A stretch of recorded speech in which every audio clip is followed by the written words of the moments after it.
함께하기 되게 좋은 시간이죠. 그쵸? 화면 공유하고 시작하도록 하겠습니다. 화면이 잘 보이시죠? 그쵸? 화면 공유가 잘 됐을까요? 네.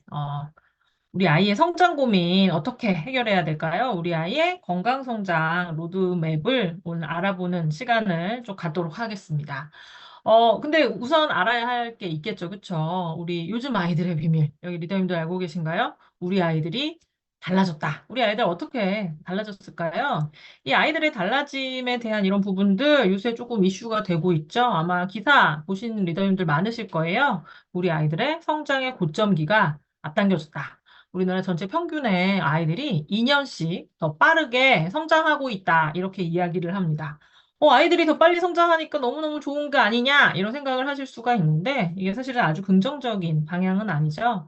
이 생활 습관이 변화하고 소화 비만, 그리고 환경적인 이런 어떤 다양한 요인으로 인해서, 우리 아이들이 어떤 면에서 보면 더욱 자라기는 하지만, 앞으로 더 성장할 수 있는 이런 어떤 성장의 시간이 단축되었다라고 조금 평가해 볼 수 있을 것 같습니다. 사실은 아주 긍정적이지만은 않다라는 이런 부분을 조금 설명을 드리면서 아마 이 내용도 또 알고 계실 거예요. 우리 아이들이 이전보다 빨리 자라지만 달라진 부분에 또 다른 포인트가 있다. 학습과 집중력에는 빨간불이 켜졌다. 여러 가지 다양한 이런 부분들을 이야기를 하고 있는데 사실은 아이의 주의 집중을 조금 흐트릴 수 있는 대표적인 디지털 매체에 사실은 말 그대로의 공격, 이건 사실 아이들만의 문제는 아니죠. 그래서 주의 지속 시간이 10년 만에 33% 감소되었다라고 이야기를 하는데 수치적인 부분으로만 보면 조금 마음에 와닿지 않으실 거예요. 그래서 수업 환경에서의 또 다른 어떤 기사를 근거로 한 내용을 조금 말씀드리자면 수업 때 만화를 틀어줘도 10분이 넘으면 아이들이 그 내용에 대해서 집중을 못한다. 그래서 이게 교육과 관련된 이런 트렌드로도 볼 수가 있죠. 20대에는 10분에서 15분의 영상을 선호하고 10대는 더 짧아서 6분에서 10분. 교육 업체들은 그렇기 때문에 긴 호흡의 영상이 아니라 굉장히 짧은 쇼츠의 영상들이 지금 막 쏟아져 나오고 있는데 이제 그 부분이 주의 집중 시간의 감소로 인한 이런 부분이다라고 말씀을 좀 드릴 수가 있고요. 그래서 오늘 함께 하시는, 1시간 동안 함께 하시는 리더님들, 주의 집중 시간 1시간 좀 볼 수가 없으니까 주의 집중을 하고 계신지 안 하고 계신지는 알 수가 없지만 그래도 열심히 보고 계시죠, 그렇죠? 디지털 매체도 잘 활용하면 도움이 되지만 짧은 형태의 쇼츠는 긍정적이지 않다라고 조금 말씀을 좀 드릴 수가 있고 이렇게 우리 아이의 성장, 그리고 인지적인 발달적인 이런 측면을 좀 살펴봤다라고 한다면, 이런 부분들을 또 다른 사이드로 공격하는 이런 요인들이 있습니다. 아마 이전 자료를 통해서도 좀 설명드렸던 것 같은데, 이 아이들이 먹는 음식이 달라졌다라는 이런 부분들 너무너무 잘 알고 계시죠? 초가공식품의 말 그대로의 공격을 받고 있다. 미국 어린이들뿐만이 아니라 우리나라 아이들도 마찬가지겠죠. 근데 이제 미국에서는 그 부분을 가지고 연구한 것이 있는데, 이게 이제 영양적인 이런 부분에 결핍이 있다 보니까 건강한 성장에 영향을 미친다. 또 요 근래 기사에서 초가공 식품 중에서도 인공 가공육이나 아이들이 조금 편하게 먹는 이런 어떤 가당 음료 이런 부분들이 초가공 식품 중에서도 더욱더 문제다라고 하는 국내에서 진행된 또 다른 또 연구 결과 또 기사 아마 접하신 리더님들 계실 겁니다. 근데 이 초가공 식품을 좀 다른 사이드로 조금 살펴볼까요? 요 자료도 아마 예전에 한 번쯤 보여드렸던 것 같아요. 이 아이들이 먹는 이런 음식과 관련된 이슈죠. 이 초가공식품, 봉지를 뜯고 바로 먹는 레디 투 이트의 어떤 음식인데 그러다 보니까 어떻게 되어 있을까요? 이제 완전 조리 형태로 무언가 이제 포장재 안에 들어있는 이런 어떤 음식인데, 2023년에 굉장히 큰 이슈가 되었죠. 이 아이들이 즐겨 먹는 이런 스낵류에 미세 플라스틱이 너무너무 많이 들어있더라. 그래서 이게 갑각류와 사실은, 그 갑각류 종류죠. 그쵸? 새우와 꽃게를 활용한 이런 과자이다 보니까, 얘가 새우와 꽃게로부터 온 것인지 아니면 다른 사이드로 포장재에서 온 것인지에 대한 이런 사실은 조금 논란이 있었고요. 물론 두 가지 경로가 모두 다 열려 있다라고 말씀을 좀 드릴 수가 있습니다. 굉장히 씁쓸하게 우리 미세 플라스틱 오염 지역 세계에서 가장 오염 순위가 높은 지역 1위에서 10위 가운데 우리나라가 굉장히 당당하게도 은메달과 동메달을 차지한 거, 2위와 3위 차지한 거 확인하실 수 있잖아요. 그쵸? 이전 결과이긴 하지만 굉장히 어떻게 보면 다양한 근원으로 미세 플라스틱이 들어올 수 있는 이런 경로가 있다. 물을 통해서도 들어올 수가 있고, 또 다른 차 우리 한 번도 생각해 보지 않았는데, 이제 그 뭐라고 해야 될까? 그뻥 튀겨져 있는, 공기가 들어있는 이런 과자가 이동하는 과정 가운데 그냥 가만히 멈춰져 있잖아요. 막 흔들리면서 그 포장재 안쪽을 구성하고 있는 이런 미세 플라스틱이 마찰에 의해서 음식으로 들어올 수 있는 이런 어떤 부분. 그래서 당시에는 어떻게 이야기했냐면 식품의약품안전처에서 조사 결과 미세 플라스틱을 16.3개 정도 섭취하는 것은 건강에 우려 수준은 아니다라는 사실은 지난해 3월에 있어서의 입장을 냈었는데요.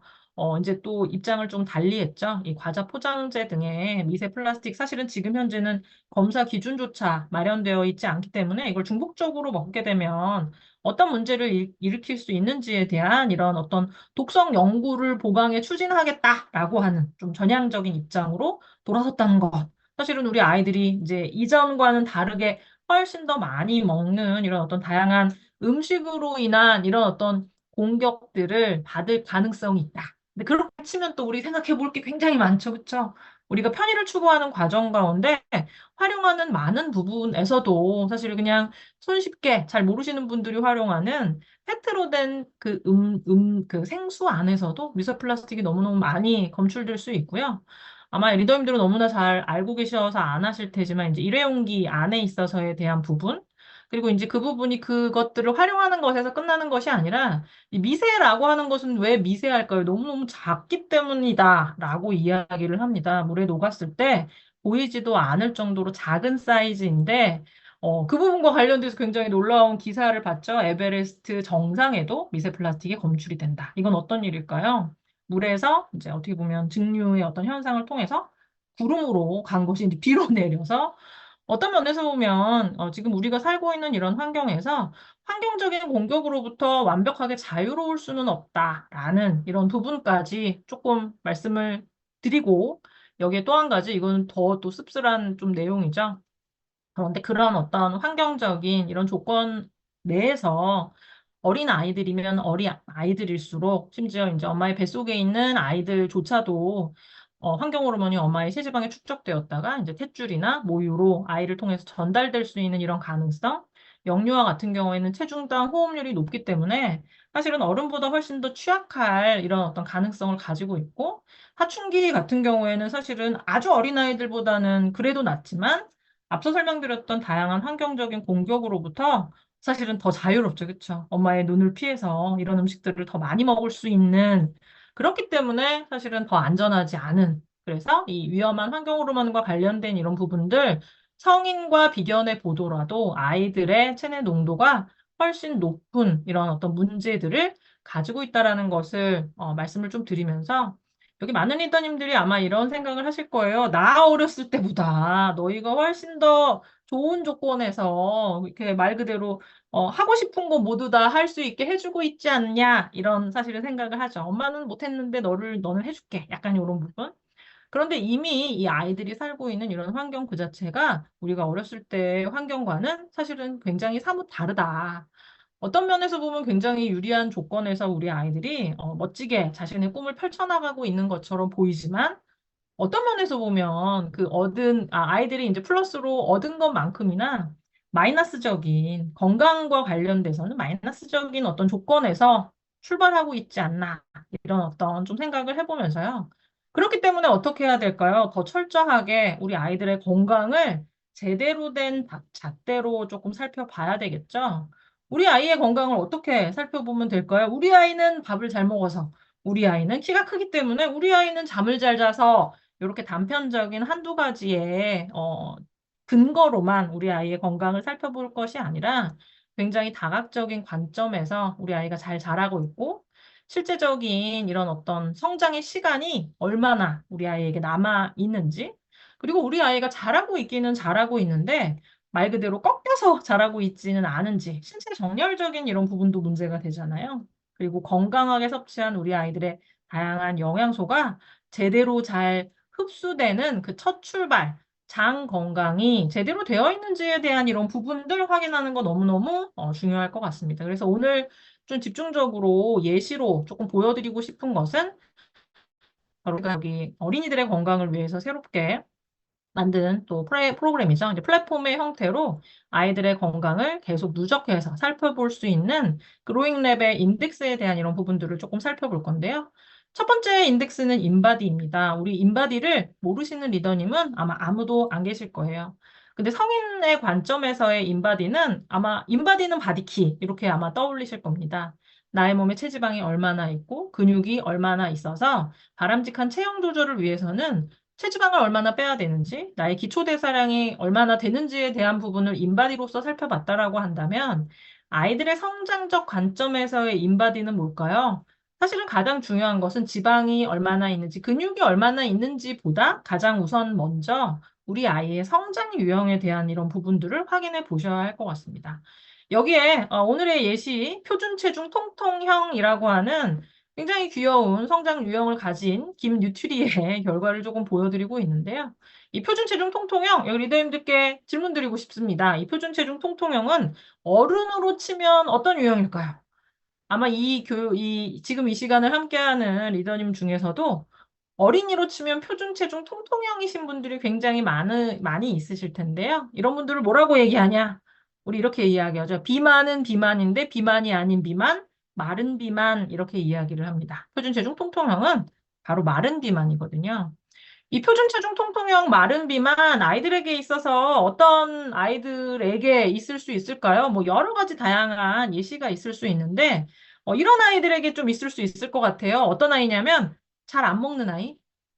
잘 안 먹는 아이, 잘 안 먹는 아이입니다. 이 아이는 잘 안 먹는 아이예요. 그런데 너무 안 먹으면 안 되죠. 그래서 어떻게 하시냐면 쫓아다니면서 음식을 떠먹이시거나 혹은 이 아이가 초등학교를 가면 어떻게 하시냐면 용돈을 주어주면서 너 아무것도 안 먹으면 안 되니? 뭐라도 먹으렴 하고 손에 용돈을 쥐어주실 거예요. 그럼 그 용돈을 받은 이 친구가 갑자기 철이 들어가지고 그 돈을 가지고 백반집에 가서 백반을 사 먹지는 않을 겁니다. 그럼 이 아이는 그 돈을 가지고 어디로 달려갈까요? 편의점에 달려가겠죠. 그렇죠? 편의점에 달려간 이 아이가 선택할 음식, 자신의 입맛에 맞는 사탕, 초콜릿, 과자, 아이스크림, 여러 가지 다양한 이런 음식들을 먹을 겁니다. 그래서 당장은 아니지만 몸 안에서 어떤 변화가 일어나면 체지방이 늘어나는 변화가 시작이 될 거예요.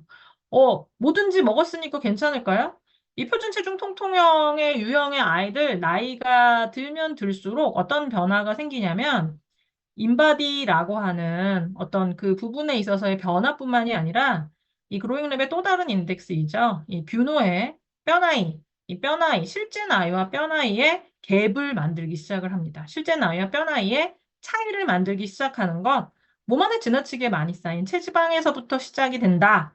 딱 눈에 봐서 뚱뚱한, 쟤는 정말 체지방이 많을 거야! 라고 너무나 당연하게 보이는 아이 이외에도 저 아이는 말랐는데 먹는 것도 별로 없는데 이런 아이도 사실은 그 안을 들여다보면 잘못된 식습관으로부터 선택한 음식으로 인해서 쌓인 체지방이 이 아이의 성장의 시간을 단축시킬 수 있다라는 이런 부분들을 기억해 주시면 좋으실 것 같아요. 그래서 단순히 우리 아이는 지금 말랐으니까 정상 체중이니까가 아니라 그 안에 있어서의 구성을 명확하게 확인해 볼 필요가 있다라고 말씀을 좀 드릴 수 있을 것 같고요.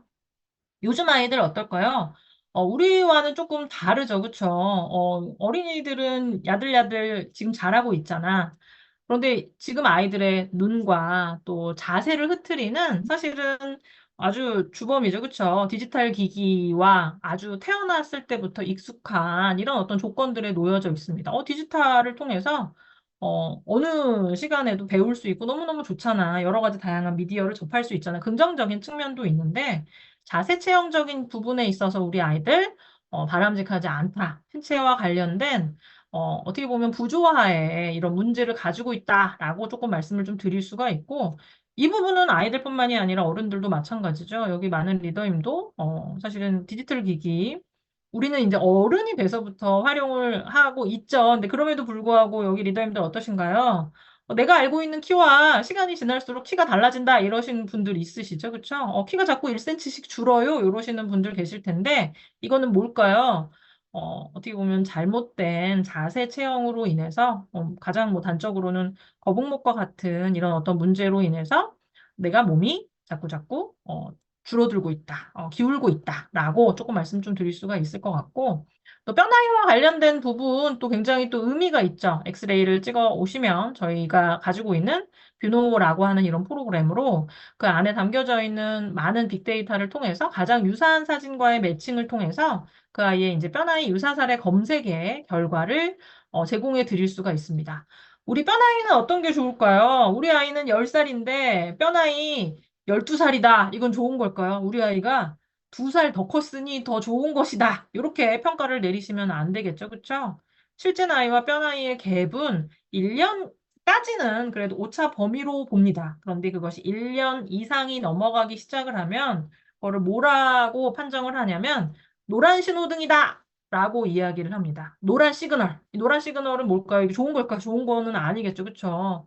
근데 이제 노란 신호등이다! 라고 이야기를 하면 운전을 많이 하시는 리더님들이 이제 교차로에서 노란 신호등 만나시면 어떠시죠? 멈춰 서시나요? 멈춰 서시기보다는 악셀을 밟고 기다리지 않기 위해서 윙 가시잖아요. 근데 아이들의 성장에 있어서의 노란 신호등은 뭘까요? 미리 나에게 알려주는 시그널이죠. 그래서 우리 아이의 실제 나이와의 갭을, 뼈 나이를 늘리는 요인이 무엇인지에 대한 부분 확인해 보셔야 될 것 같아요. 가장 많은 것은 앞서 설명드렸던 것처럼 잘못된 식습관으로 인한 또 운동 부족으로 인한 체지방의 증가가 그런 요인이 될 수가 있고요. 그거 외에 또 뭐, 무슨 요인이 있을까요? 환경 호르몬. 이 환경 호르몬이 이 아이들의 실제 나이와 뼈 나이의 갭을 또 만들 수 있는 또 다른 굉장히 이제 위협적인 요인으로 작동할 수 있다. 또 다른 것은 뭘까요? 어, 미디어적인 자극, 이 아이들이 너무 게임에 열중해 있거나, 그러면 안 되겠지만 사실은 그 나이에 적합하지 않은 이런 영상적인 매체의 자극으로 무언가 이제 시각적인, 중추신경적인 이런 자극을 받게 되면 그 부분 또한 어떤 문제의 요인으로 작동할 수 있다라는 이런 부분. 그래서 이런 부분에 문제가 있다라고 한다면 우리 아이들의 생활에 있어서의 문제가 무엇인지를 좀 한 번쯤 되돌아볼 수 있는 하나의 시그널로 살펴보시면 너무너무 좋으실 것 같습니다. 이렇게 다각적으로 우리 아이의 실제 키와 또 어떻게 보면 더 잘할 수 있는 어떤 시간이죠. 이제 뼈나이에 대한 이런 부분을 조금 뼈나이 유사사례 검색을 통해서 확인을 했다라고 한다면 또 우리가 봐야 되는 것은 뭘까요? 결론적으로는 아이의 성장을 정상적으로 완성하기 위해서는 재료가 필요합니다. 우리 아이는 지금 만들어지고 있는 단계이죠. 그런데 어떻게 올바른 선택을 하고 있는지, 또 이것을 얼마나 절제하면서 하고 있는지에 대한 이런 부분을 NQ를 통해서 식습관, 식행동 검사를 통해서 한번 다시금 다잡아 볼 수 있을 것 같고요. 또 이렇게 생활적인 부분, 습관적인 부분을 살펴봤다라고 한다면 그 들어온 음식이 내 몸으로 들어오는 가장 첫 번째 관문이라고 할 수 있는 장내 건강이 얼마나 건강하게 완성되어 있는지. 우리 잘 알고 계시는 것처럼 구멍이 뚫린 밑 빠진 독에는 물을 아무리 채워도 물을 가득 채울 수가 없죠. 그래서 장건강적인 이런 측면에 있어서의 부분까지 이렇게 여러 가지 다양한 다각적인 지표, 얼마나 잘 성장하고 있는지, 내적으로 잘 성장하고 있는지, 구보자라지는 않은지, 그리고 또 얼마나 바른 선택을 하고 있고, 그 먹은 음식들이 들어가는 관문이 탄탄하고 안전한지에 대한 이런 부분까지 다각적인 지표로 한 번쯤 확인해 보는 것, 우리 아이의 성장을 위한 사실은 가장 첫 번째 단추이다라는 이런 부분을 여기 많은 리더님들 너무나 잘 알고 계시지만 이 내용을 한번 좀 정리를 해보면서 이제 사례로 한번 풀어보는 시간을 좀 갖도록 하겠습니다. 첫 번째 1번 사례입니다. 유치원생이에요. 여기 보시면 입이 짧고요. 편식이 심해서 못 먹는 음식이 많은 친구입니다. 특히나 해산물과 채소를 너무너무 싫어해요. 그래서 안 먹는 친구입니다. 어떤 게 걱정되시나요? 학교 가면 너무너무 걱정이 되죠. 급식에 생각보다 여러 가지 다양한 이런 반찬이 나오는데 아마 이 친구는 유치원에서 제공되는, 그쵸, 매번 엄마에게 보내주는 이 사진 안에 들어있는 음식 중에서도 못 먹는 게 많은 친구였을 것 같아요. 어느 날은 정말 국에다가 밥만 말아서 먹었을 수도 있는 이런 친구입니다. 그러니까 어떠냐면 지금 당장은 또래 대비 키가 작지는 않지만 몸무게가 적게 나가는 문제를 가지고 있고요. 근데 반면 남자아이니까 굉장히 활동량이 많은 스타일의 아이입니다. 초등학교를 입학을 해야 되는데 이제 엄마는 어떨까요? 건강과 체력에 대한 이런 고민이 굉장히 많으실 이런 상태일 것 같습니다. 그래서 앞서 보여드렸던 결과죠. 인바디와 뷰노의 결과를 조금 보여드리면서 이 아이를 우리 한번 먼저 생각을 해볼까요? 제가 결론적으로 바로 말씀드리지 않고 여기 리더님들께 조금 생각하실 수 있는 시간을 갖도록 하겠습니다. 시간을 좀 드리도록 할게요. 뷰노와 인바디의 결과를 보시고요. 보이시나요? 이 아이의 문제점. 보인다, 보인다. 여기 리더님들 다 보이시죠? 지금 보면서 이런 문제가 좀 있는 것 같아요. 이렇게 아마 다 외치고 계시는 리더님들이 지금 보이십니다. 지금 아주 열심히 아주 큰 눈으로 자료를 지금 좀 보고 계시는데요. 결과를 좀 한번 볼까요? 이 결과 자료를 하나 더 지금 이미지를 넘겨서 지금 좀 보여드리고 있어요. 이 아이에 대한 인바디상의 평가, 또 뷰노에 대한 이런 결과를 조금 보여드리는데요. 이 아이는 어떨까요? 이 아이는 또래 대비 키가 작은 친구는 아닙니다. 검색된 사진의 뼈나이가 그쵸. 1년 3개월 정도 뒤처져 있는 아이예요. 앞서 설명드렸던 것처럼 이 뼈나이와 관련된 부분은 뭐다? 앞으로 이 아이가 더 자랄 수 있는 시간이 더 여유가 있는 것을 나타내는 뼈나이가 어린 단계의 이런 친구입니다. 이 부분 여기 리더님들께 질문 드려볼게요. 이 아이는 실제 나이보다 뼈나이가 어린 친구이거든요. 여기 리더님들 어떻게 생각되시나요? 이 아이 뼈나이가 실제 나이보다 1년 3개월 적기 때문에 내가 생각하기에는 성장할 수 있는 시간이 더 많아서 좋은 것 같다. 손 들어주세요. 이 아이 잘할 수 있는 시간이 더 많기 때문에 좋은 것 같다. 아유, 감사합니다. 한창숙 리더님 아주 손을 탁 들어주셨어요. 네, 이유진 리더님도 손을 들어주셨고, 지금 화면을 안 켜고 계신 리더님들도 손을 들고 계시다라고 좀 생각을 해보면서, 이문영 리더님도 손을 들어주셨어요. 근데 내가 생각하기에는 나쁜 것 같다. 좋은 것 같다 손을 드셨고요. 나쁜 것 같다. 지금 좋은 것 같지도 않고 나쁜 것 같지도 않는 리더님은 뭘까요? 손을 지금 안 드시는 리더님 많으시거든요. 근데 이 결과는 앞서 설명드렸죠. 모든 결과는 하나만 가지고 판단을 내리시면 안 돼요. 하나만 가지고 판단을 내리면 안 된다.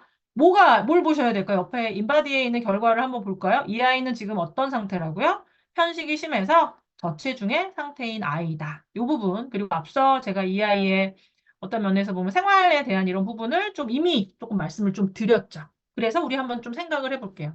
뭘 얘기하고자 하냐면 성장 부전이라고 하는 이런 부분을 조금 말씀드리고자 합니다. 성장 부전은 뭐냐면 growth failure, 성장의 실패라고 이야기를 해요. growth failure는 성장의 실패다. 무언가 아이가 성장을 할 때 그 성장이 이제 원활하게 되면 문제가 없지만 이 성장에 실패가 있게 되면 제대로 성장을 하지 못하면 시그널이 있게 돼요. 무언가 얘가 잘 성장하지 못하고 있다라는 것을 나타내는 시그널이 있다라는 거죠. 그래서 굉장히 초기에 있어서의 시그널. 첫 번째 시그널은 뭐냐면 체중이에요. 체중. 체중이 떨어진다. 이거는 뭘까요? 내가 여러 가지 다양한 자원을 가지고 있어요. 근데 자원이 너무너무 넘쳐나면 여기에도 쓰고 저기에도 쓰고 다 쓸 수 있겠죠. 그런데 자원이 경우에 따라 굉장히 부족하다. 부족하다라고 하면 어떻게 될까요? 자원이 모자라. 그러면 얘를 우리 생각해 볼게요. 생존과 성장이라고 하는 두 개를 한번 생각해 볼게요. 살아있는 거. 내가 살아있는 거가 더 중요할 거야? 아니면은 성장이 더 중요할까요? 엄마에게 있어서는 성장이 더 중요하다 이렇게 생각할 수 있지만 당연히 살아있는 게 더 먼저 중요해요. 생존이 더 중요해요. 이 아이는 지금 어떠냐면 성장이 아니라 자신의 생존을 위해서 필요한 에너지를 어디에 쓰고 있을까요? 활동하는 데 필요한 에너지로 써요. 근데 이제 그 부분이 모자란 거죠. 그러니까 어떤 시그널이 나타나냐면 체중이 주는 문제가 나타나기 시작을 합니다. 근데 이 체중에 있어서의 성장 부전의 시그널은 체중으로 끝날까요? 저체중인 상황으로 끝날까요? 또 우리가 주목해야 되는 것은 이 아이의 나이를 주목하셔야 돼요. 이 아이가 또래보다 작지 않다라고는 말씀드렸지만 지금 현재 저체중이고 편식이 심하고 활동량이 굉장히 많은 이런 아이이기 때문에 결론적으로는 어떻게 될까요? 성장에 필요한 이런 에너지도 제대로 못 채우고 그 생존을 위한 이런 부분도 제대로 못 채우고 있기 때문에 체중이 줄어들고 있는 이런 상황이기 때문에 결국에는 어디에 영향을 미칠까요? 결국에는 키를 끌어내릴 거예요. 유치원 때 키가 큰 아이가 초등학교, 뭐 중학교, 고등학교 어른이 될 때까지 클까요? 당연히 키를 끌어내리겠죠. 근데 이게 키에서 끝날까요? 우리 기억을 더듬어 보면 영유아 건강검진을 한번 기억을 여기 리더님들 다 돌이켜보시면 좋으실 것 같아요. 이 아이의 원령에 따라서, 어렸을 때 하니까, 원령에 따라서 병원에 와서, 어떻게 보면 아이의 성장 발달을 검사하세요. 이런 검사를 해본 기억이 있으시죠? 그쵸? 근데 병원에서 엄청나게 많은 걸 해줄 것처럼 이렇게 예약을 오전에 한가할 때 오세요. 이렇게 얘기해 놓고 기억나실 거예요. 키하고 몸무게하고 머리둘레, 몸통둘레를 재거든요. 이거 뭐, 이거밖에 안 해줄 거면서 이렇게 시간을 내서 오라고 해? 이렇게 생각하실 수가 있는데, 사실은 굉장히 중요한 걸 본 거예요. 이 아이의 성장 발달. 그리고 실제 키하고 몸무게에서 끝이 아니라 어떻게 보면 몸통에 있는 굉장히 중요한 장기의 발달을 간접적으로 둘레로 확인을 하는 거죠. 이 신체적 성장 부전은 단위별로 어떻게 보면 시그널을 나타낸다. 이거 기억해 주시면 좋으실 것 같아요. 체중에서 메이크업 되지 않으면 결국에는 키를 끌어내릴 거고, 그 다음 단계로는 다양한 장기의 발달적인 측면까지도 영향을 미칠 수 있다. 왜? 이 아이는 지금 성장하고 있기 때문에. 하지만 동시에 생존하고 있기 때문에. 그리고 어른보다 훨씬 더 많은 영양분과 에너지를 필요로 하는 이런 나이이기 때문에 잘 알고 계시죠? 이 아이들은 어른보다 훨씬 더 많은 영양 요구량을 가지고 있습니다. 아마 이전 자료에서도 좀 보여드렸던 것 같은데요. 어린 시기의 아이들에게 이렇게 다양한 영양소가 필요합니다. 이거는 어떻게 보면 권장 식단이에요.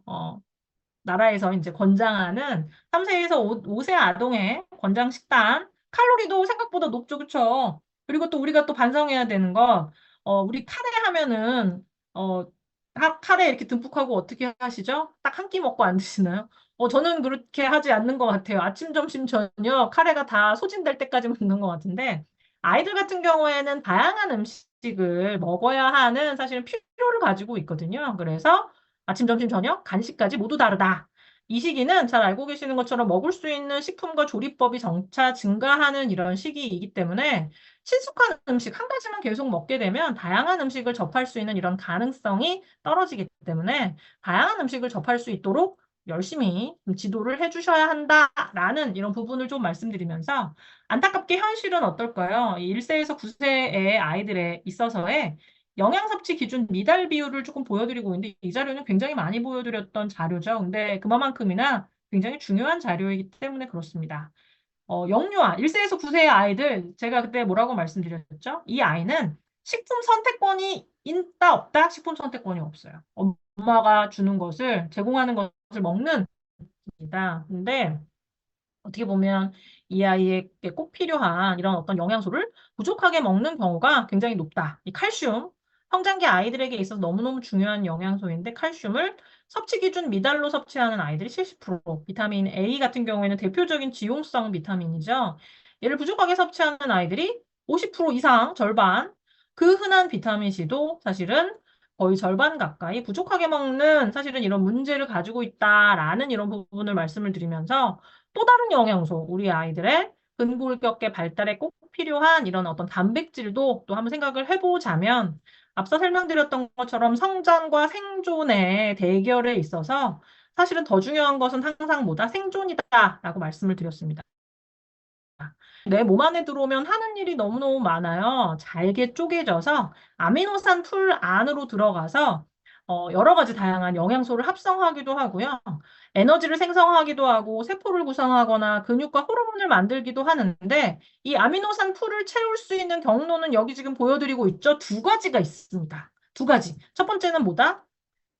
외인성 급원. 외인성 급원 뭐라고 써 있죠? 식이라고 써 있습니다. 내가 외부로부터 먹어서 나의 몸에 필요한 이런 소스인 아미노산을 공급할 수 있고요.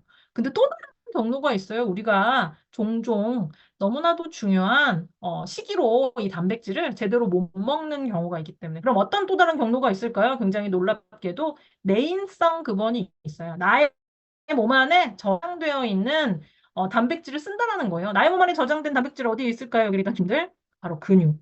세포를 분해해서 쓰게 됩니다. 굉장히 역설적으로 내 아이에게 필요한 이런 부분을 제대로 채워내지 못하면 내 몸을 분해해서 쓰는 이런 어떤 과정, 너무나 할 일이 많은 특히나 성장기 아이들에게 있어서의 단백질에 있어서의 중요성은 굳이 사실은 제가 이 시간에 말씀드릴 필요가 없는 이런 부분이죠. 이 성장기의 단백질 섭취는 이전에도 많이 보여드렸던 내용인데 성인이 되었을 때 최종적인 신장과의 연관성과 관련된 이런 논문들도 많이 조금 살펴보실 수가 있고요. 또 어린이에서 청소년기로 성장할 때 당연하겠죠. 더 많은 단백질을 필요로 한다.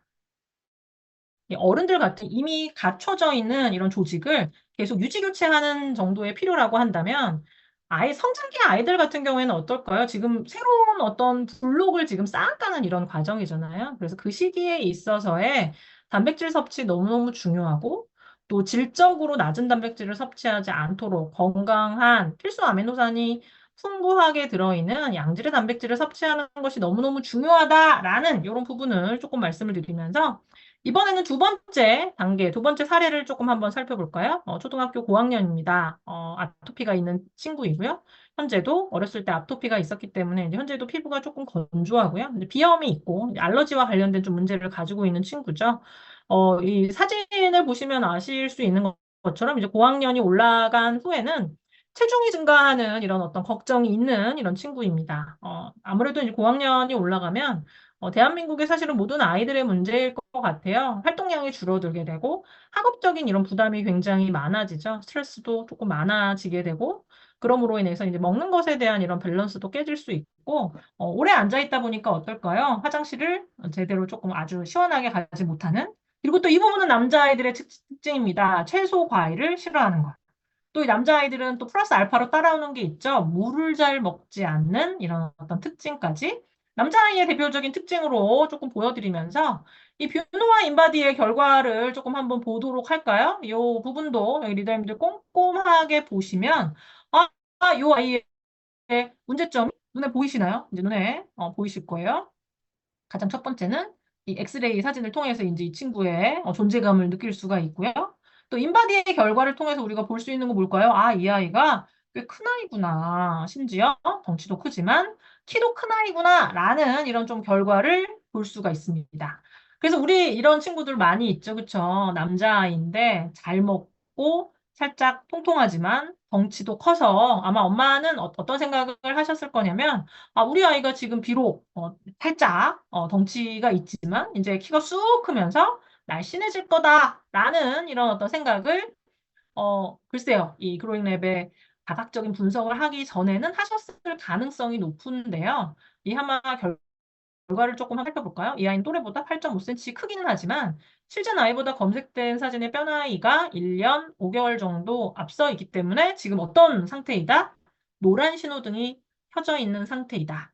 이 노란 신호등을 켤 수 있는 대표적인 요인 아마 보실 수 있죠. 많아진 체지방, 잘못된 이런 어떤 생활 습관, 이런 어떤 부분들이 이 아이에게 있어서의 노란 신호등을 뜨도록 만든 요인이다라고 이제 생각하실 수 있을 것 같아요. 근데 이제 다행히 또 우리가 생각해 볼 거는 뭘까요? 이 아이는 초등학교 고학년, 그나마 남자이기 때문에 아직은 시간이 있다. 조정할 수 있는 이런 시간이 있다라고 조금 말씀 좀 드릴 수가 있죠.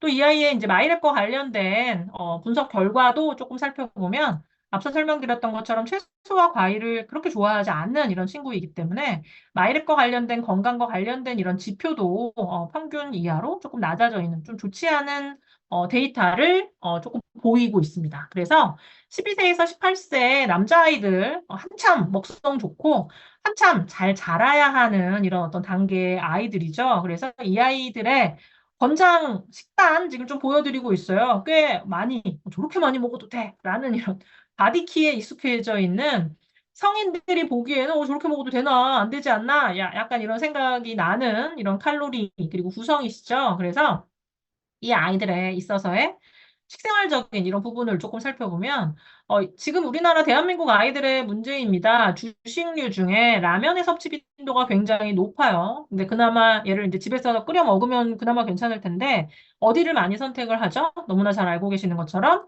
편의점을 많이 선택을 하고 있죠. 그렇죠? 이 편의점을 선택하는 이런 또 문제가 있고 이 라면은 고염, 고지방 식품으로 균형적인 식생활을 저해하는 요인이 됩니다. 근데 요즘 아이들의 또 다른 문제는 얘를 심지어 전자레인지에 돌려서 먹는, 왜냐면 그냥 아주 단순하게 라면만 먹지 않는 경우가 많잖아요. 이렇게 여러 가지 다양한 것을 조합해서 이런, 마치 놀이처럼 먹는 친구들이 있는데, 이제 그 아이들에게 가장 첫 번째 하고 싶은 제안은 뭐냐면, 이제 많은 리더님들이 이제 NQ를 하시면서 이야기하시면 좋은 거, 라면을 먹는 건 좋은데, 전자레인지에는 돌려서 먹지 말자. 요 약속부터 하시면 좋으실 것 같고, 두 번째 단계는 뭘까요?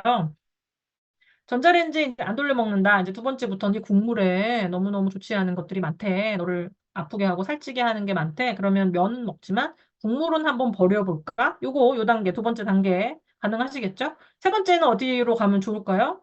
이거는 가장 이상적인 단계인데, 스프가 제일 나쁘대. 스프를 반만 넣어볼까? 이거 좀 어렵나? 맛이 없어서 애들이 좀 안 먹기 시작할 거예요. 그렇죠? 그런. 이상적인 부분을 좀 말씀드리면서 아이들의 현실 식단을 한번 살펴보도록 하겠습니다. 12세에서 18세 남자아이들, 이 아이들만 돼도 아침에 밥 먹는 것보다는 잠자는 걸 선호합니다. 그래서 아침을 안 먹어요. 그래서 점심은 학교 급식을 먹고요. 저녁은 집에 와서 엄마가 차려주는 음식을 먹으면 너무너무 좋겠지만 안타깝게도 학원 일정이 빡빡하죠. 그래서 이 아이는 어떤 선택을 할 거냐면 남자아이니까 패스트푸드 대표적인 메뉴입니다. 맥을 먹었어요. 큰 맥. 브랜드 명칭을 얘기할 수 없어. 큰 맥을 먹었는데 이 큰 맥 세트가 칼로리가 어느 정도가 되냐면 1040 칼로리 정도가 된대요.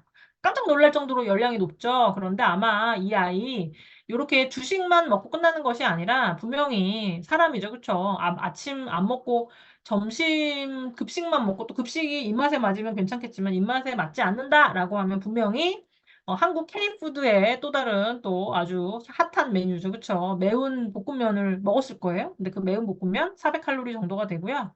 요렇게 해도 열량이 얼추 계산해도 꽤 높거든요. 근데 이제 문제는 뭐냐면 그렇게 학원을 돌고 온 이 친구를 오늘 그래 하루 종일 너가 밥을 안 먹었지 하고 밤 10시에 밥을 차려주시지 않나요? 지글지글 고기를 구워서 오늘 우리 아들이 오늘 하루 종일 밥을 안 먹었네.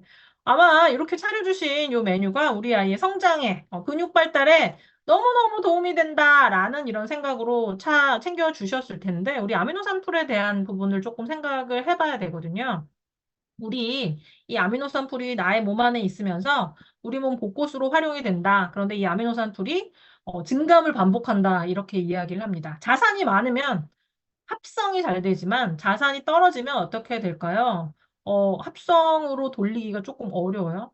굉장히 방어적인 입장이 되겠죠, 그쵸? 근데 우리의 어떤 식사의 패턴을 조금 살펴보면 또 우리의 대사적인 관점을 살펴보면 저녁은 무언가를 합성하기에는 또 대사가 원활하게 되기에는 그렇게 좋은 때는 아니에요. 그래서 아미노산풀의 농도가 낮은 밥을 제대로 안 먹는 열량적인 부분을 제대로 보충하지 못하는 아침 시기, 사실은 그 시기가 굉장히 골든타임이다라고 말씀을 드릴 수가 있습니다. 특히나 고단백 아침 식사 같은 경우에는 식욕이나 포만감 호르몬을 조절하는데 굉장히 좀 도움이 된다라고 조금 말씀을 좀 드릴 수가 있고, 저녁에 먹은 단백질 내가 생각한 것만큼 단백 근육을 합성하는 측면으로 조금 쓰이면 좋겠다라고 생각하시지만 안타깝게도 그것은 근육의 합성보다는 살딱품은 지방의 합성으로 갈 가능성이 굉장히 높다. 전반적인 혈중 아미노산 풀의 농도를 적정 수준으로 유지해야 되는데 굉장히 이제 밸런스가 깨진 어떤 형태의 식생활을 우리가 하고 있기 때문에 혹은 경우에 따라서는 굉장히 왕창 몰아서 먹는 일주일로 놓고 보면 주말에 집중적으로 몰아먹는 이런 어떤 부분 때문에 근육 합성의 스위치가 제대로 작동되지 않을 수 있다. 엄마가 저녁 늦게 챙겨준 이렇게 엄마의 정성이 담긴 밥이 우리 아이의 살을 찌우는 어떤 면에서 보면 증가된 체지방으로 인해서 실제 나이와 뼈 나이 상의 갭을 노란 신호등에서 빨간 신호등의 방향으로 만들 수 있는 시그널이 될 수 있다라고 조금 말씀을 좀 드리면서 앞서 설명드렸던 것처럼 한참 성장기의 아이들은 필요한 양의 어떤 열량을 어디선가 먹게 됩니다. 아까 설명드렸던 이런 1000칼로리의 큰 맥에서 우리가 알 수 있듯이 우리가 무심코 먹는 굉장히 다양한 이런 아이들이 선택하는 심지어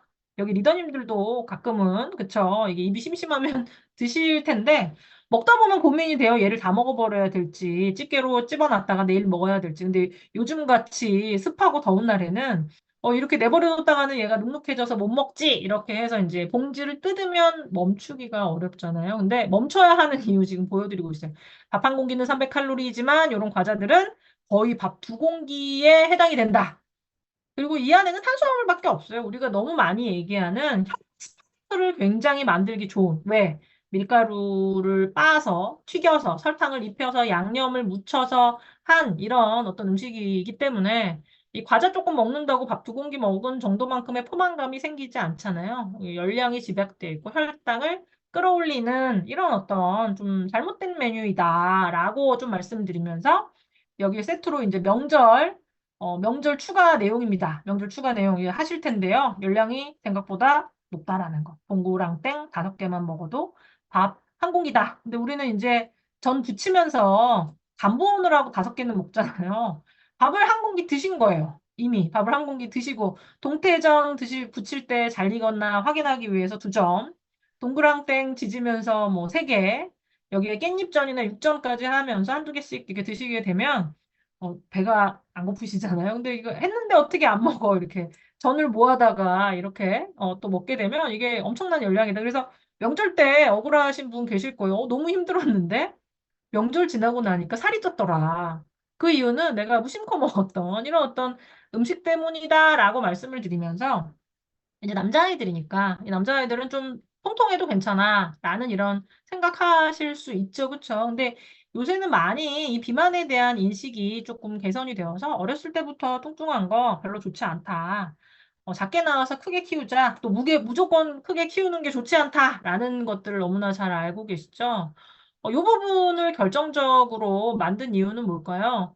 결정적으로 만든 이유는 성인병이 사라진 것 때문이다라고 말씀드릴 수 있어요. 성인병이 사라졌다. 이게 무슨 말이냐? 고지혈증, 뭐 고혈압이나 뭐 지방간 지금도 많은데 왜 성인병이 사라졌냐? 이렇게 이야기하실 수가 있죠. 명확하게 성인병이라고 하는 것은 이전에는 성인이 되면 걸리기 시작하는 질환은 성인병이라고 이야기를 했어요. 그런데 지금 현재 성인병이 사라진 이유는 이게 더 이상 성인들만 걸리는 질환이 아니기 때문이다라고 말씀을 드릴 수가 있어요. 어린아이들에게도 이렇게 다양한 대사성 질환이 굉장히 많아지고 있다라고 말씀을 좀 드릴 수가 있고, 이렇게 많아진 문제의 결정적인 요인, 그리고 또 우리 아이의 성장에 발목을 잡는 결정적인 요인, 너무 지나치게 많은 지방 때문이다라는 이런 부분을 조금 말씀드리면서 세 번째, 이제 여아의 사례도 조금 한번 살펴볼까요? 달달하고 고소한 간식을 좋아하는 친구입니다. 기름진 음식 좀 좋아하는 친구인데 안 좋은 기름 음식을 먹으면 뾰루지가 올라오고 이제 나이가 들어가면서 이제 화장실 가는 시간이 조금 길어지면서 체력과 관련된 문제를 가지고 있는 코피가 조금 나는 이런 어떤 친구예요. 그래서 엄마가 체력과 면역에 대한 이런 걱정을 가지고 있는 친구입니다. 앞서 보여드렸던 남학생과는 달리 이 엑스레이 사진만 보더라도 야들야들 여자아이구나라는 게 보이실 거예요. 이것도 마찬가지 이 여자아이 또래보다 키가 작지 않은 아이입니다. 그런데 뷰노와 관련된 이런 부분과 매칭을 해보면 어떠냐면 이 아이가 실제 나이보다 뼈 나이가 1년 정도 앞서 나가 있어요.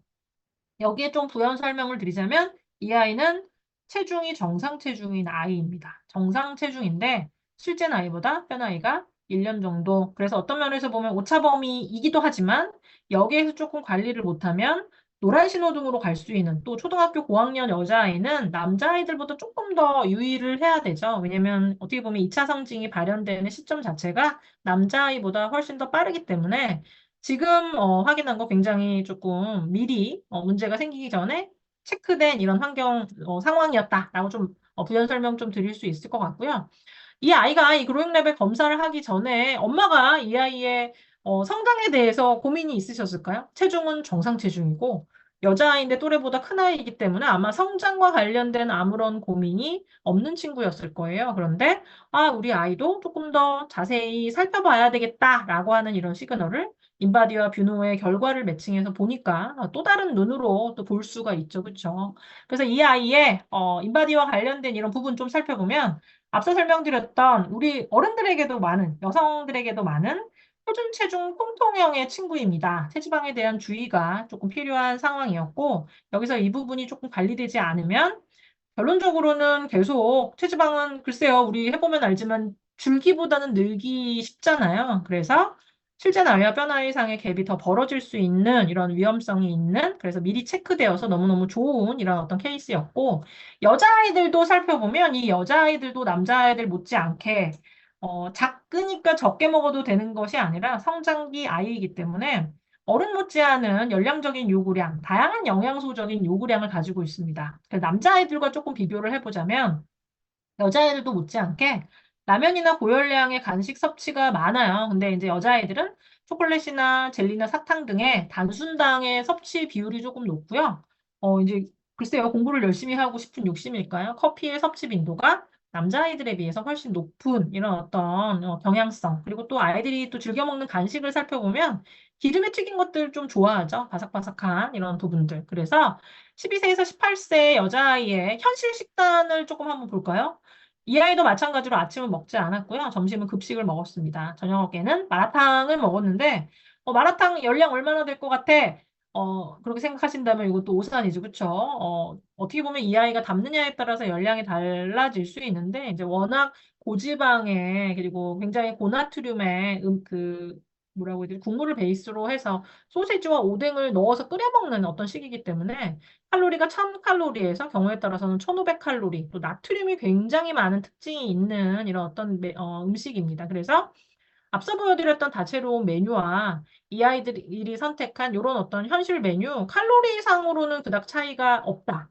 근데 그 안에 담겨져 있는 영양적인 가치는 굉장히 크게 차이가 난다라는 것을 아마 이 메뉴를 통해서 아마 보실 수 있으실 거예요. 우리 아이가 성장하기 위해서는 다양한 단백질과 비타민, 미네랄이 필요한데 사실은 이 메뉴에서는 여기 리더님들이 보시는 것처럼 다양한 비타민과 미네랄이 부재한 것을 확인하실 수가 있죠. 그래서 이 아이의 마이랩도 한번 가지고 와볼까요?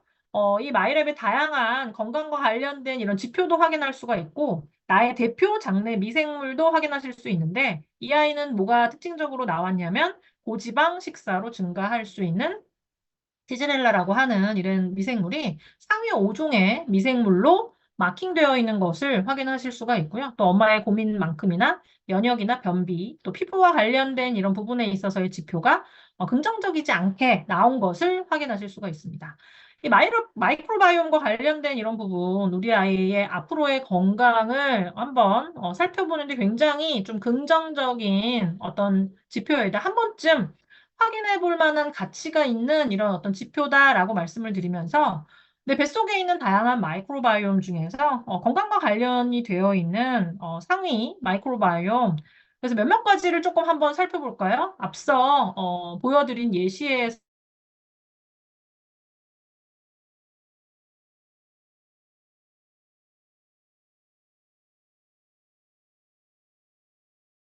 이 중에서 종에 사실은 랭크되어서 이름을 올리면 좀 섭섭한 긍정적이지는 않은 좀 부정적인 지표의 미생물을 좀 살펴볼까요? 첫 번째는 도리아입니다. 얘는 당뇨대사와 관련된 이런 미생물이고요.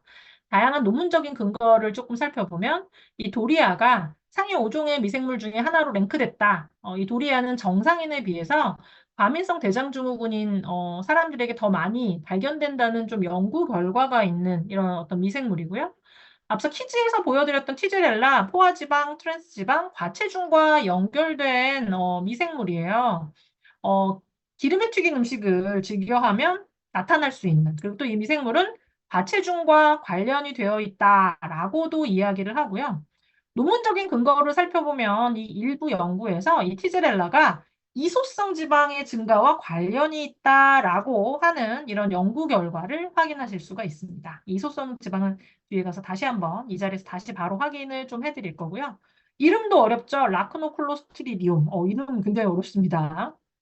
얘는 동물성 단백질을 많이 섭취하는 사람들에게서 발견되는 미생물이에요. 그래서 내장지방 형성과 관련이 있는 이런 미생물이고요. 이 내장지방 형성과 관련된 동물성 단백질을 많이 섭취하는 사람에게 많은 이 라크로클로스트리디움, 이름도 어렵죠, 그쵸? 긍정적으로 개선하기 위해서는 섬유질이 풍부한 채소 위주의 식단과 동물성 단백질 대신 콩과 같은 식물성 단백질을 섭취하는 것이 긍정적인 개선에 도움이 된다라고 하는 이런 팁을 드리면서 이 티제렐라와도 연결성이 있는 것으로 알려진 이소성 지방에 대한 이런 부분도 한번 찾아볼까요? 제가 찾아봤더니 이소성 지방, 이 이소성의 이소가 첫 번째 이는 달을 이, 그리고 소는 장소소래요. 그래서 지방이 있어서는 안 되는 어떤 특별한 장소에 비정상적으로 쌓인 지방을 이소성 지방이다라고 이야기를 하고요. 그 이소성 지방이 쌓일 수 있는 장기들을 지금 좀 보여드리고 있거든요. 대표적으로 간과 근육을 꼽을 수가 있고요. 이게 간과 근육에서 이제 멈추는 것이 아니라 췌장이나 심장과 같은 이런 부분, 사실은 지방성 조직이 많이 있어서는 안 되는 이런 부분까지도 이소성 지방이 쌓일 수 있다. 사실은 가장 기본적으로는 잘못된 식습관, 그리고 이 잘못된 식습관으로 인해서 증가할 수 있는 이런 티제렐라가 좀 연관성이 있는 이런 부분들이다. 그래서 여기 지호셉 대표님이 굉장히 많이 하시는 말씀이 있죠. 미생물은 거짓말을 하지 않는다. 무언가가 트래킹돼서 나왔다라고 하면 나의 식생활에 대한 이런 부분 아마 나는 생각하지 못했을지라도 이 미생물이 주는 이런 시그널을 어떻게 보면 개선의 시그널로 받아들일 필요가 있다라는 이런 부분까지 조금 말씀드리면서 이렇게 부정적인 역할을 하는 미생물 이외에도 긍정적인 역할을 하는 미생물도 굉장히 많이 있습니다. 이 박테로이데스는 면역 강화, 비타민 K, 장내 항상성 유지, 대사물질의 생성, 또 비피도박테리움은 우리가 너무너무 잘 알고 있는 긍정적인 역할을 하는 프로바이오틱스죠. 유해균의 억제, 면역 강화, 비타민 합성과 관련된 이런 어떤 측면이고요. 또 엔테로코커스 같은 경우에도 소화 활성화, pH 항상성 유지, 유해균의 억제적인 측면에서 도움을 주는 친구입니다.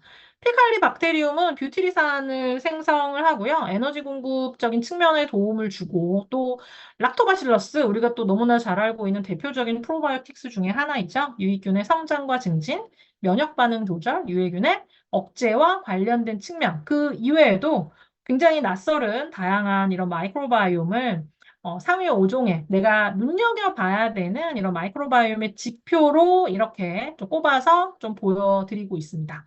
그 외에도 루미노코커스 대사 능력과 체지방 관리와 관련된 내용, 탄수화물 대사와 관련된 이런 어떤 미생물이고요.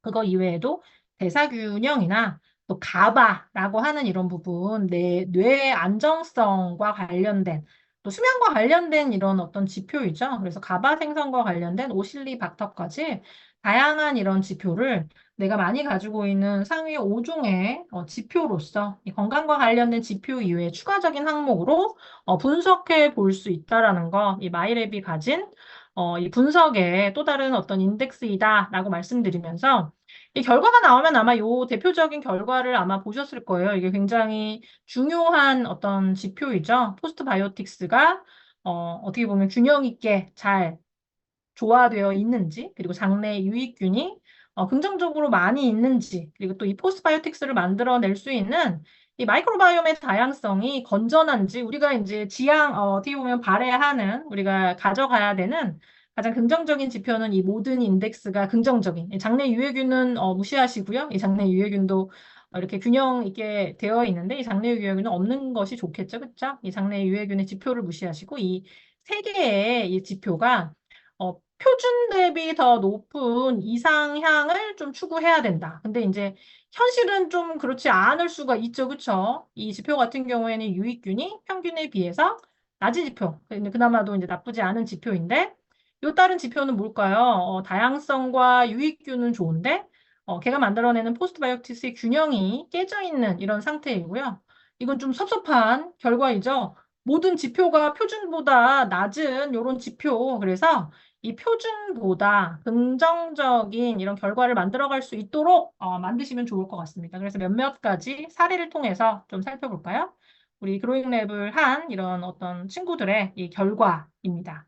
이 결과와 관련돼서 이 부분 좀 한번 분석을 조금 해볼까요? 딱 보시면 아실 수 있는 것처럼 이 친구 같은 경우에는 다양성은 그쵸? 아주 떨어지진 않지만 이 표준에 결치지만 뭐가 문제죠? 장내 유익균도 부족하고 포스트바이오틱스의 균형도 좀 떨어져 있는 것을 확인하실 수가 있습니다. 다양성은 많은 것 같아서 종류는 많지만 결론적으로는 어떻게 이야기할 수 있을까요? 종류는 많지만 미생물들의 활성이 낮은 장환경이다. 그래서 이 부분이 더욱더 더 잘 활성화될 수 있도록 내가 가진 다양성의 마이크로바이옴들이 제대로 된 역할을 펼쳐나갈 수 있도록 활성도를 높여줘야 하는데요. 이 아이의 활성도 도대체 왜 낮았을까요? 이 부분은 설문을 가지고 분석을 한 이 아이의 식생활 관련된 이런 어떤 결과입니다. 빨간색으로 표시된 것은 뭘까요? 개선이 필요한 상황이겠죠. 얘를 한 판으로 다시 한번 좀 보여드릴까요? 채소 섭취 부족, 과일 섭취 부족, 발효 음식의 섭취 부족, 물 섭취 부족, 당류 섭취 조절의 문제, 그리고 또 가공식품을 많이 섭취하는 식생활상의 문제로 인해서 다양성 자체는 나쁘지 않지만 그 가지고 있는 이런 자산이 제대로 잘 작동하지 못하는 이런 어떤 상황에 놓여져 있었다. 활동적인 측면에 있어서도 운동량 부족, 피로도 조절적인 이런 측면, 이런 생활 환경적인 이런 부분에 있어서도 개선이 필요한 친구였다라고 말씀을 좀 드릴 수가 있겠습니다. 또 다른 지표입니다. 이 친구는 다양성은 떨어지는데요. 포스트바이오틱스의 균형은 높고요. 유익균은 낮은 친구예요. 포스트바이오틱스는 뭐죠? 장내에 존재하는 다양한 이런 마이크로바이옴들이 대사물질을 만들어내는 거죠. 그래서 대사물질은 많이 만들어지고 있지만 다양성이 떨어진다. 이거를 어떻게 좀 생각을 해볼 수가 있을까요? 지금 당장은 장내 환경이 그렇게 나쁘지 않지만 다양성이 떨어진다라는 것은 뭘까요? 한두 가지 종에 의해서 나의 장내 환경이 좌지우지 되고 있는 상황이죠. 그래서 이 좌지우지 되는 상황에서 무언가 변화가 생겼을 때, 무언가 외부적인 충격이 가해졌을 때, 사실은 우리가 살고 있는 이런 다양한 환경은 앞서 보여드렸던 것처럼 생활 환경적인 요인, 그리고 또 식습관과 관련된 어떤 다양한 요인에 의해서 균형이 깨질 수 있는 이런 환경이죠. 그래서 이 다양한 자극에 의해서 대응할 수 있는 능력이 떨어지는 이런 상태다. 지금은 당장은 그렇게 크게 문제가 없어 보이지만 장내 유익균도 낮고 다양성도 낮은 한두 가지 종에 의해서 이제 포스트바이오틱스의 균형이 유지되고 있는 상황이기 때문에 변화에 대응할 수 있는 능력이 굉장히 떨어진다. 겨우겨우 막고 있지만 무언가 외부적인 충격이 왔을 때 균형이 깨질 수 있는 이런 상태이다라고 말씀을 드리면서 이 결과는 뭘까요? 이 결과는 우리가 흔히들 유유 이렇게 이야기를 하죠. 균형도 떨어지고 유익균도 낮고 마이크로바이옴의 다양성도 낮은 그래서 지금 당장 무언가 개입이 필요한 전체적인 이런 어떤 개선이 필요한 이런 어떤 상황이다. 이 마이크로바이옴의 다양성이 높다라는 것, 이것이 어떻게 성장에 영향을 미치는지에 대한 메커니즘적인 측면은 사실은 지금 계속 밝혀지고 있고 굉장히 무궁무진하게 많은 이런 내용들을 또 이 시간이 아니라 이제 마이크로바이옴 강의를 하는 시간에도 많이 이야기를 해 주시고 계시죠. 성장과 면역, 인지적인 측면, 대사적인 측면, 여러 가지 다양한 이런 어떤 측면에 있어서의 어떤 이야기를 해 드리고 있습니다. 그래서 이 그로잉랩의 다각적인 지표를 통해서 우리 아이의 제대로 된 성장을 확인하고요.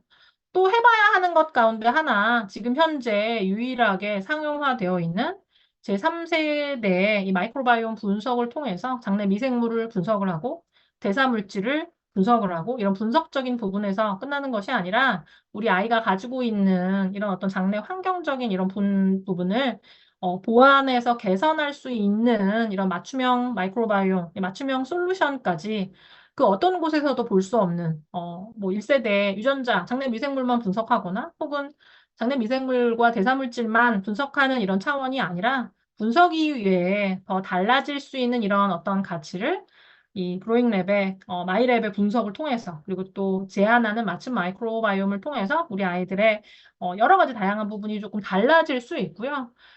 실제 다 알고 계시겠지만 이 마이크로바이옴, 맞춤형 마이크로바이옴, 여러 가지 다양한 이런 특허를 통해서 다양한 특허 보유와 논문으로 검증된 6가지 핵심 균주로 개발된 이런 제품들이라는 것. 그래서 우리 아이의 변화, 첫 번째 시작부터 건강한 장내 환경을 통해서 또 더 내가 더 제공하는 다양한 뉴트라이트의 제품들이 더 건강하게 들어가서 우리 아이들을 더 건강하게 만들 수 있는 지금 이 마이랩 뿐만이 아니라 또 이 그로잉랩 뿐만이 아니라 이 많은 아이들이 이제 굿모닝 또 챌린지를 함께 하고 있죠. 그래서 우리 아이들이 더욱더 잘 건강하게 성장할 수 있도록 제대로 된 검사 그리고 또 지금 현재의 위치를 아는 것 그 어떤 것보다도 너무나 의미 있고 중요하고요.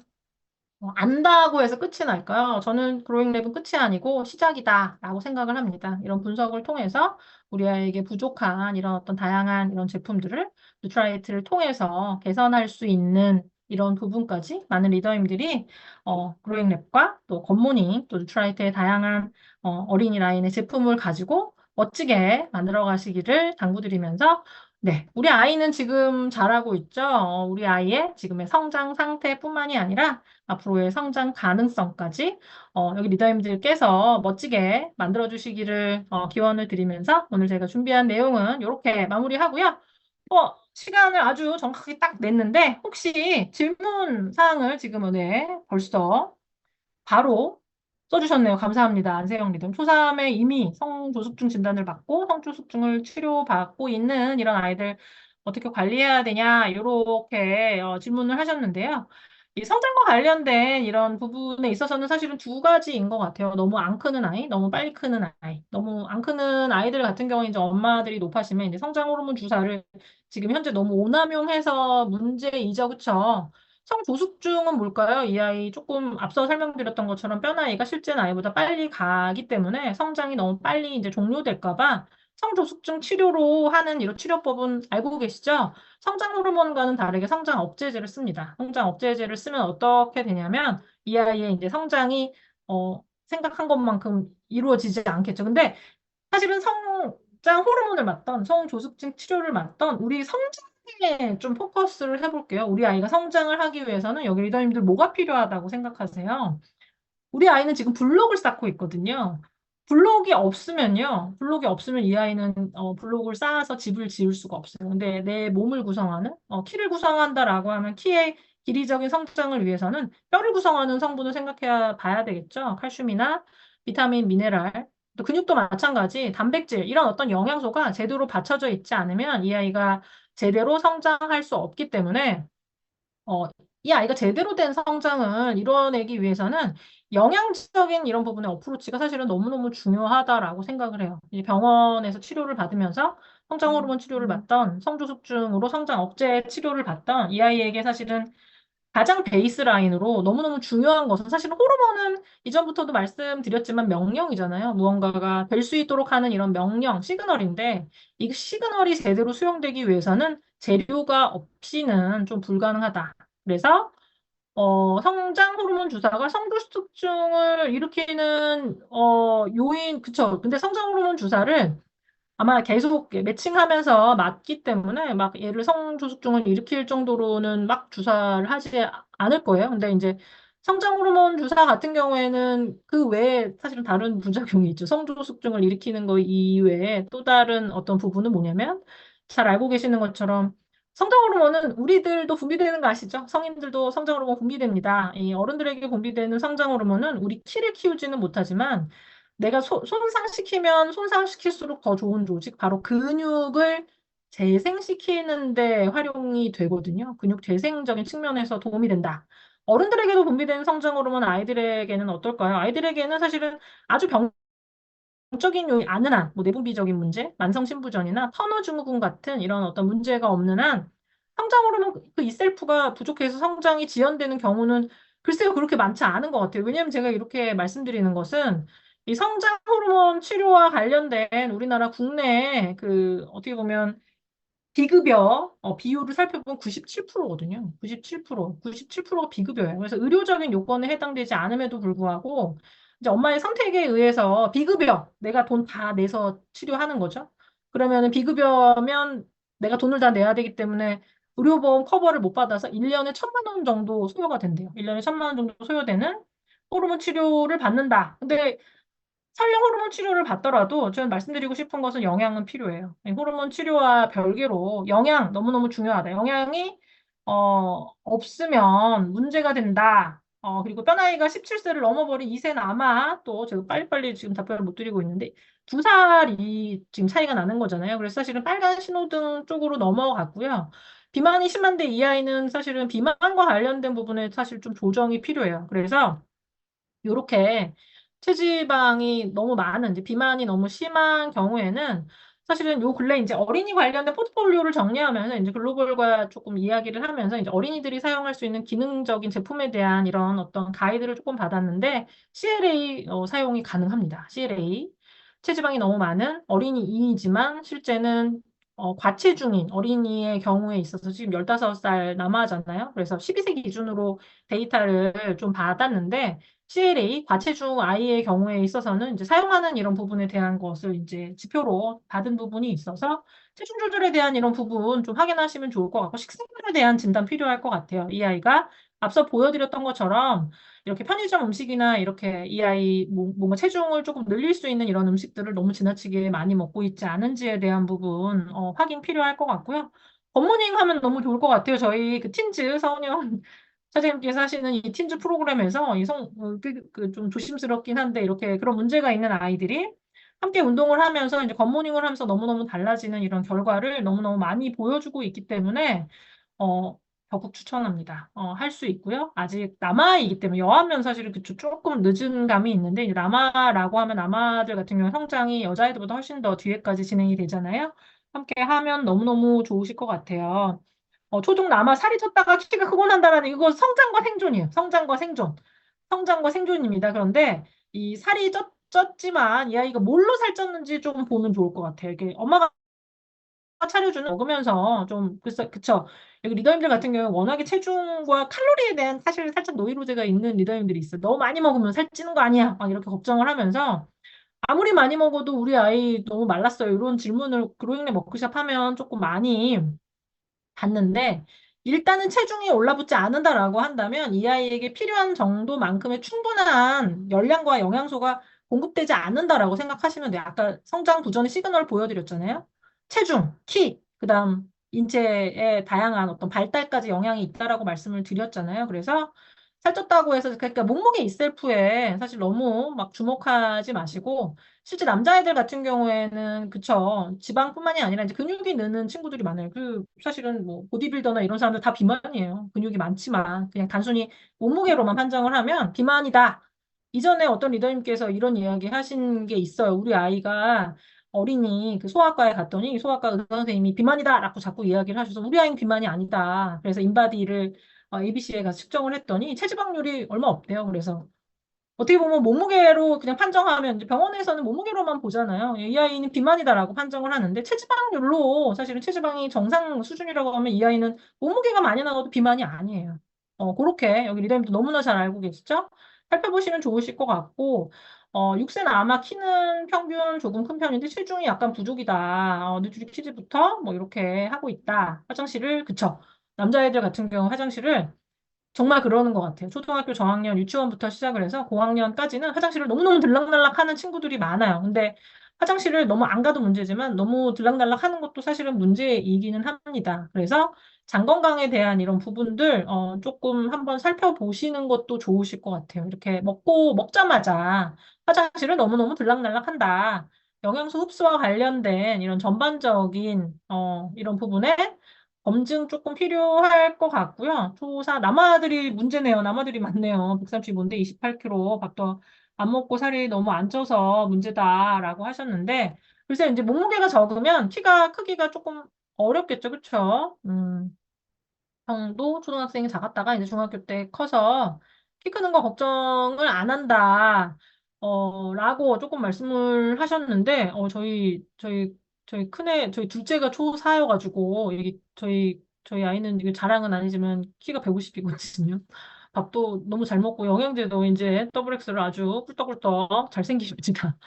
연습을 시켰어요. 뭐라고 저기를 배트를 붙였냐면 아빠가 세몬 오메가를 목이 걸린다고 못 먹었어요. 그래서 예전 세몬 오메가 아빠는 못 먹는데 너 먹을 수 있어 이랬더니 자꾸 연습을 하니까 더블 X를 넘어서서 이제 세몬 오메가 3를 넘겨서 먹었었거든요. 그래서 아빠한테 이게 막 세몬 오메가 3를 들어서 보이면서 아빠는 못 먹지 이렇게 얘기했던 것 같은데 글쎄요, 밥을 많이 먹는데 살이 너무 안 찐다.